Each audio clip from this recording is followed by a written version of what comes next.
자, 오늘 9월 26일 화요일 시장 같이 한번 보도록 하겠습니다. 양대 시장이 좀 많이 빠졌어요. 지금 코스닥 시장은 1.35%, 어제 이어서 오늘까지 하락세 지속을 하고 있고, 그 다음 코스피 시장은 1.3% 오늘 하락하고 있는 모습이, 하락으로 마감을 일단은 했습니다. 양대 시장 모두 일단은 좀 좋지 않은 모습을 일단 보여주고 있고요. 우리가 사실 이제 미국이 좀 괜찮게 마감을 했죠.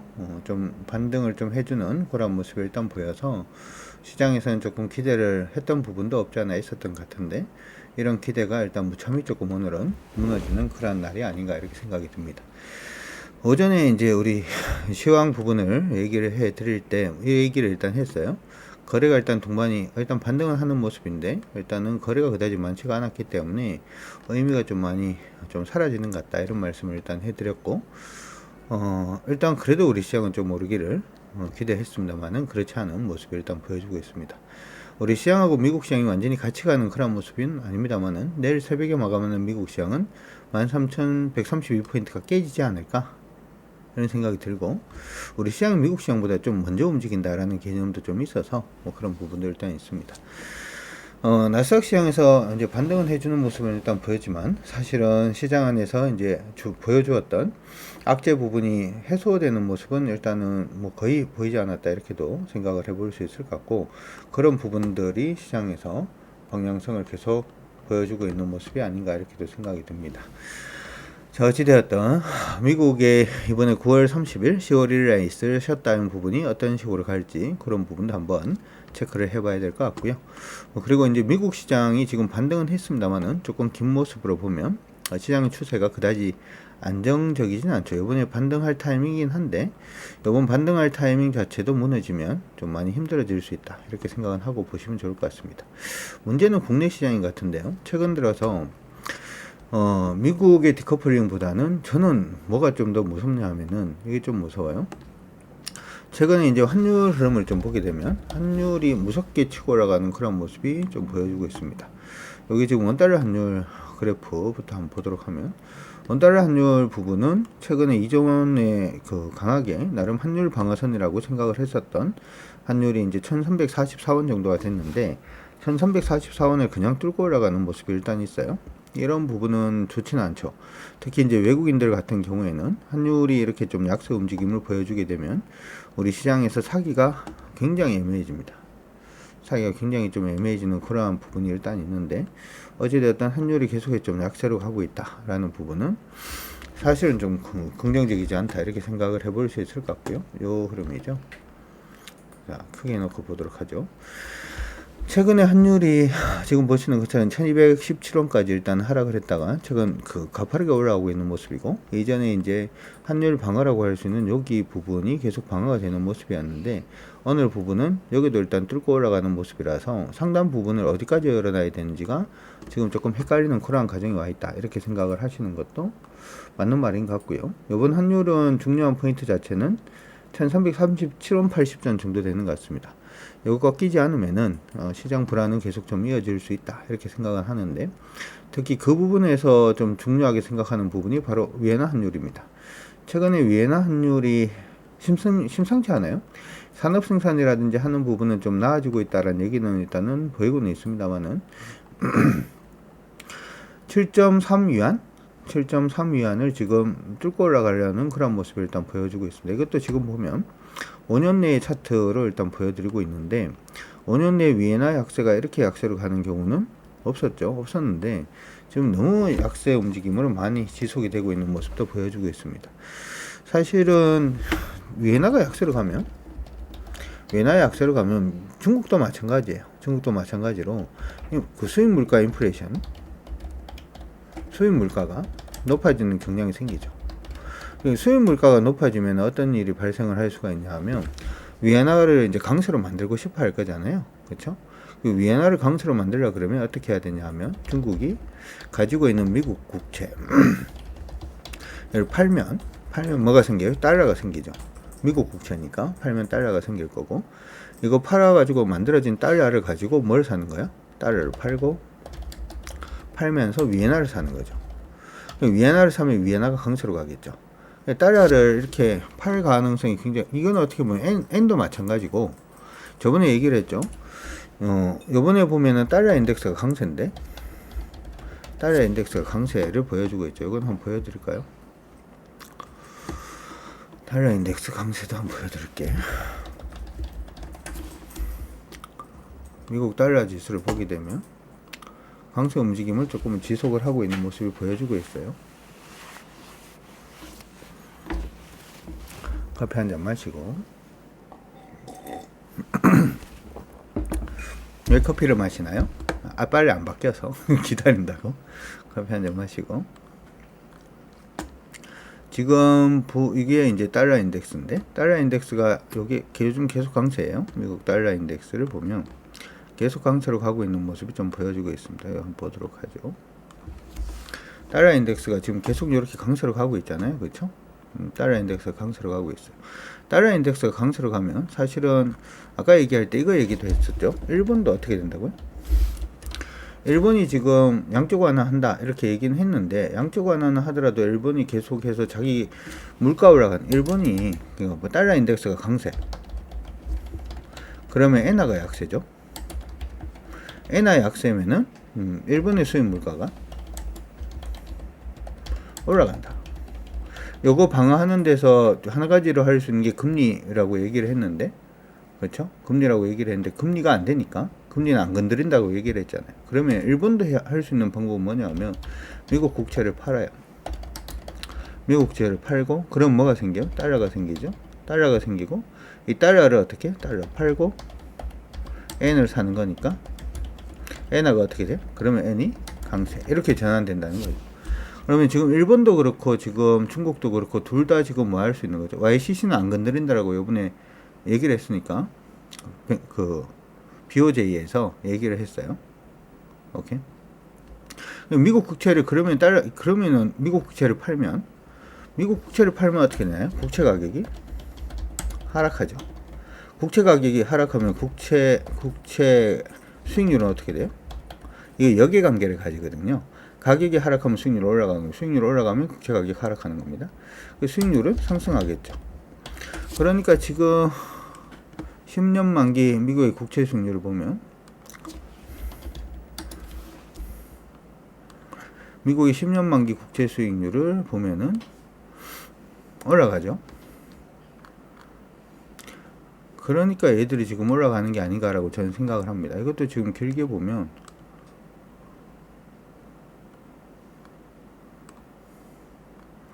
지금 이게 지금 이거 한번 보여드리도록 하죠.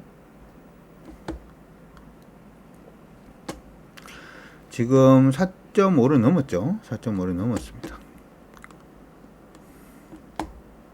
4.5를 넘어서 있는 상태고, 그러니까 얘가 지금 4.5가 넘었겠죠. 근데 우리가 여기서 불안해하는 거는 이제부터 기사를 이제 좀 두려워해야 되는데, 이게 4.5를 넘어서면은 미국의 상업은행이 어떻게 될 수 있다? 미국의 상업은행이 도산 가능성, 요거 있다라고 얘기를 했죠. 기억납니까? 지금 일단 넘어선 상태예요. 그러니까 이게 좋아 보이지만 사실은 좋지 않은 상태고, 그러다 보니까 우리 시장이라든지 중국 시장부터 시작해서 글로벌 시장이 전체적으로 좀 약세로 가고 있는 그런 모습이 아닌가 이렇게 생각이 듭니다. 그러면 우리가 지금 추석이 있는데 여기에서 하나 더 있는 게 뭐냐면, 그러면 지금 중요한 거는 어제도 제가 얘기를 했죠. 어제 얘기를 할 때 미국의 채권금리가 올라가는 부분이 어떻게 되는지 좀 중점적으로 봐라. 그러니까 PC 물가지수라든지 아니면 CPI라든지 미국이 그거 지표 나오는 것보다 지금은 채권금리가 더 중요하다. 계속 말씀해야 되는데, 일단 채권금리가 슈팅이 나오면서 시장은 어그러지는 모습이 일단 보였고요. 근데 여기 가만히 보면 채권금리가 미국 국채 10년 만기 국채 이쪽이 수익률이 올라가는, 좀 위험해지는 그런 부분이 어디에서 많이 생기냐 하면, 미국이 어렵다라고 해도 이거 올라가요. 뭐하고 비슷하냐 하면, 우리가 사람이 신용등급이 떨어지면은 1금융권에서 돈 못 빌리면 어디로 가야 되죠? 2금융권으로 가야 되고, 그러면은 금리가 어떻게 되죠? 금리가 올라가는 거죠. 그하고 똑같다라고 생각하면 돼요. 미국이 안 좋아지면은 이거 올라가는 거예요. 근데 지금 한 개 더 걸려있는 게 부채 한도 협상 부분 있죠. 그건 10월 1일 날 10월 1일까지 미국 셧다운 관련돼서 지금 얘기가 지금 나오고 있잖아요. 연방정부가 이번 10월 1일 날 셧다운 할 수 있다라는 얘기가 일단 나오고 있죠. 셧다운 할 수 있다라는 얘기 자체는 지금 이거죠. 미국 국가부채가 사상 처음으로 33조 달러, 우리나라 돈으로 약 한 4경 3,883조 원 정도 돌파를 하면서 10월 1일 셧다운 위기에 지금 들어가고 있다. 뭐 이런 얘기가 일단 나오고 있습니다. 그러면 셧다운 되면은 금리가 어떻게 될 것 같아요? 더 올라가는 거죠? 이해 갔나요? 이해 갔다 1번. 그 미국이 이제 셧다운을 하게 되면 금리가 더 올라가는 그러한 현상이 일어나는 거죠. 그러면은 상업은행들은 더 어려워지는 현상이 또 일어날 수 있죠. 그렇죠? 그래서 지금 이걸 이슈라고 하는 부분은 이걸 이슈를 기반으로 해서 10년 만기 금리 자체가 올라가는 부분에 대해서 트리거로 작용을 하게 만들 거냐, 하지 못하게 만들 거냐라고 하는 부분으로 얘기를 해야 되는 겁니다. 요거는 이렇게 돼요. 미국 국가부채가 지금 33조 달러를 돌파를 했고요. 이 수치는 2024년도 회계 연도가 시작되는 10월 1일을 앞두고 일단 나온 겁니다. 그래서 셧다운 되지 않을까 이렇게 지금 얘기를 하고 있고요. 2019년도 회계연도하고 2021년도 회계연도 사이에 연방 지출이 약 50% 정도 증가를 했어요. 그러면서 미국의 국가부채가 33조 달러를 일단 돌파를 했고요. 요번에 2024년도 회계연도가 시작되기 전에 일단 예산안 처리를 일단 해야 되는데, 그렇지 않으면은 이제 10월 1일 연방정부는 셧다운되면은 미국에 대한 불안감 때문에 채권금리가 또 올라갈 가능성이 있고, 채권금리가 올라가면 미국의 상업은행이 안 좋아질 가능성이 높고, 이런 부분이에요. 그래서 우리가 지금 추석 연휴를 앞두고 저는 여러분들한테 우리가 현금화를 좀 해서 좀 보자 이렇게 계속 얘기는 좀 하고 있는 상태인데, 추석 중에 이게 좀 해결되기를 기대를 한번 해봅시다. 오케이? 알겠다. 1번. 미국 채권금리가 올라갈 수 있는 모든 요인에 대해서 우리는 계속해서 좀 주목을 해야 되고, 그 부분이 좀 이렇게 안정화를 찾지 못하면 좀 많이 힘들어질 수 있다라고 하는 부분에 대해서도 우리는 좀 주목을 해야 되지 않을까 싶습니다. 그래서 우리가 지금 계속 우리 예전에 이제 그런 얘기를 한번 했어요. 9월장이 들어오면서 9월장은 물 먹기 좋은 달이 될 수도 있겠다라는 유튜브에 이제 제가 그런 걸 한번 올려드린 적이 있는데, 그게 지금 약간 좀 실화가 되고 있죠. 시장 안에서는 단지 이제 9월달 같은 경우에는 미국이 전반적으로 이제 시장이 좀 좋지 못했고 10월부터는 시장이 좋아졌다 이렇게 지금 얘기들을 많이 하고 있고, 그래서 희망 고문들을 좀 많이 하고 있는 것 같아요. 희망 고문들을 많이 하고 있는데, 어찌되었든 간에 저는 여러분들이 이렇게 했으면 좋겠다는 생각이 듭니다. 자, 종합하고 이제 한번 보도록 하죠. 종합주가 지수는 이전에도 우리가 얘기를 했다시피 주가가 이렇게 올라가다가 하락으로 전환되는 부분이 이때 하락으로 전환됐다 그랬죠. 우리 회원분들 기억난다 1번. 요거 빠질 때 일단 여러분들한테 하락으로 전환되었다라고 말씀을 일단 해드렸어요. 이때 하락으로 전환됐습니다 라고 얘기를 했고요. 그런 다음에 이거 올라올 때는 뭐라고 얘기했냐 하면 이게 되돌림일 수 있다, 불안하다 이런 얘기를 좀 해드렸어요. 그래서 되돌림까지 나왔다가 이게 무너진 자리에서 또 현금 한번 얘기를 일단 해드렸고, 그쵸? 현금 얘기를 한번 해드렸고, 그러고 난 다음에 지금 시장이 이전 저점까지도 좀 이탈을 하려는 모습이 일단 보이고 있습니다. 그러면서 추세가 지금은 이렇게 하방으로 잡힌 거야.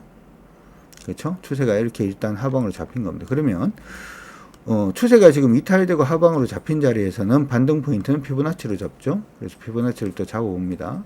피보나치를 잡아보면 이전에 반등해야 되는 자리에서는 한 반등했고요.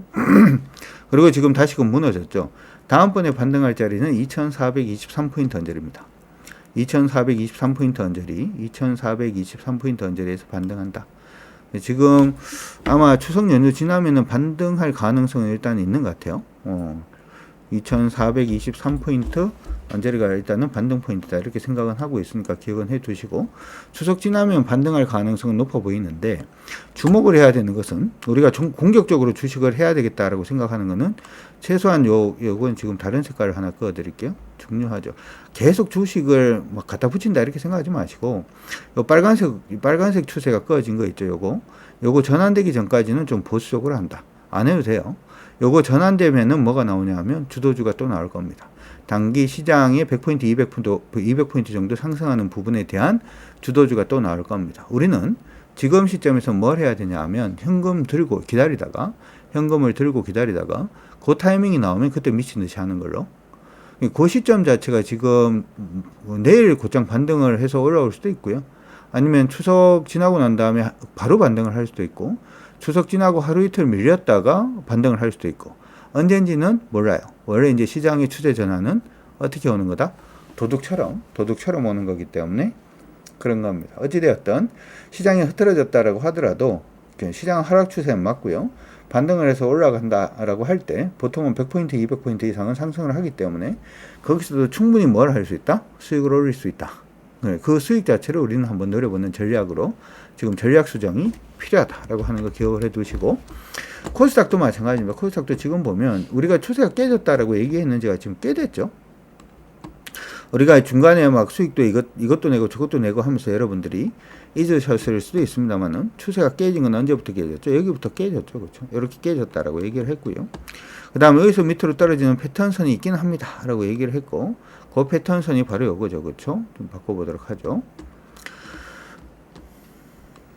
자, 패턴선은 까만색 선으로, 내가 녹색을 좋아하니까 녹색으로, 자기 좋아하는 색으로 한다고? 어쩔 수 없습니다.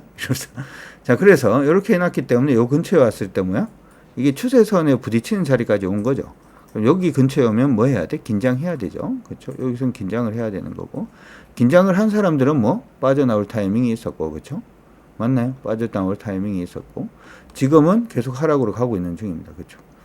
지금 코스닥 같은 경우에도 추세가 일단 깨진 부분에 대해서는 반등 포인트는 역시 피보나치로 한번 잡아보면은, 피보나치로 잡아봤을 때 여기 지금 38% 지점원을 깼어요. 그렇죠? 반등 포인트는 810에서 810 정도로 보고 있습니다.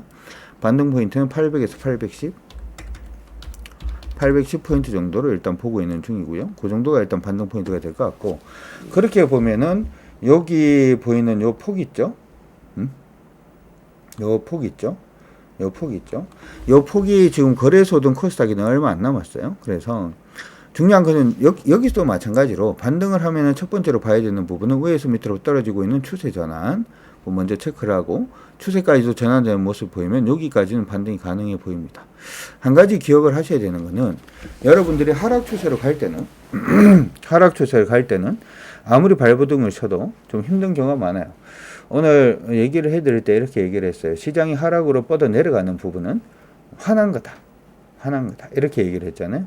화가 났는데 옆에 가서 너 왜 화났는데?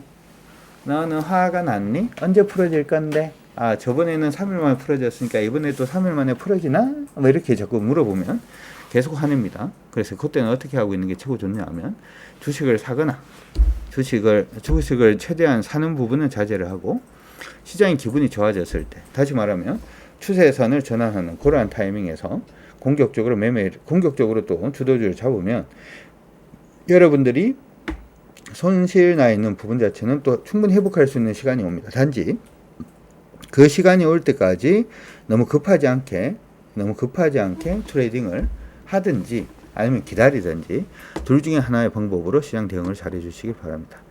오늘은 사실 이제 시장 안에서 그런 얘기를 굉장히 많이 해요. 상승장일 때하고 하락장일 때는 매매하는 방법 자체가 완전히 다릅니다. 상승장에서는 수익 내고 매수하고 안전마진 챙기고 몰고 가고, 그다음 하락장에서는 반대로 일단 매수하고 안전마진 좀 두둑하게 챙기고 꺾이면 무조건 다 팔고, 그걸로 바꿔야 돼요. 그걸로 계속 바꿔야 되니까 여러분들 반드시 참고를 해 두시면서, 지금은 상방이 아니라 하방이다라는 점 반드시 기억을 해 두시면서 시장 대응을 잘 해 주시기 바랍니다. 하지만 시장은 항상 뭐라 그랬어요? 오빠 한다 그랬죠? 오르면 빠지고, 빠지면 또 오르고, 오르면 빠지고, 빠지면 오르고 한다라고 했는데, 빠지고 있을 때는 공격적으로 하지 마시고 도도하게, 어떻게? 우린 주강파니까, 주식은 강균력, 기법은 파워 트레이딩, 우린 주강파니까 도도하게 시장아 돌려라, 돌리면 내가 해줄게. 그 전까지는 나는 움직이지 않으리. 좀 사주시면 안 될까요? 상방이 아니잖니. 상방만 돌아라. 그럼 내가 슈팅 해줄게. 아, 이거 좀 도와주시면 안 될까요? 종목이 나 좀 오를 수 있게 나 좀 도와주시면, 아니 너 상방으로 돌리면 내가 사줄게 라고 하는 마인드로 돌리면 내가 사줄게 라는 마인드, 도도한 마인드를 유지를 하시면 수익 나시는데 충분히 도움 되시리라 생각이 듭니다. 오늘 방송은 여기까지 해서 일단 마무리 하도록 하겠습니다. 여러분들 고생들 진짜 많이 하셨고, 우리 유튜브에 구독, 좋아요 안 하신 분들은 구독, 좋아요 부탁드리면서 같이 힘내보면서 이번 시장 하락장 잘 한번 이겨내서 또 주도주 올라올 때 주도주 잡을 수 있도록 최선의 노력을 다해보도록 하겠습니다. 여러분들 모두 화이팅입니다. 여러분들 모두 안녕. 또 놀아봅시다. 시장 좋을 때 또 한번 신나게 놀아볼 수 있도록 에너지를 비추어 계십시오. 화이팅입니다.